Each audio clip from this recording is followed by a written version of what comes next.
Hi mense, welkom hier by hierdie video en vandag is natuurlik die trekking van die by Butcher Rugby Guru URC trui kompetisie en ons gaan vir Sharon die voorreg gee om vir ons die boksie oop te sluit en kom ons kyk daar terwyl sy hom oop sluit vir ons en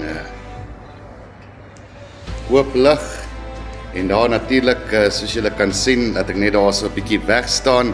Sharon gaan haar handjie daar indruk en vir ons 'n lekker skommeltjie gee, Sharon. En as jy tevrede is, jy het hom goed geskommel, dan kan jy vir ons daar 'n papiertjie trek.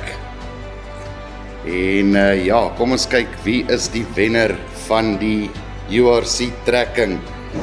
Dit is Ingrid wat die wenner is van ons URC kompetisie. Baie geluk Ingrid. En ons sal in kontak bly met jou om uit te vind watse trui jy kies en dan sal ons kontak maak. Baie dankie Ingrid vir jou ondersteuning hier by die Butcher en weer eens baie geluk.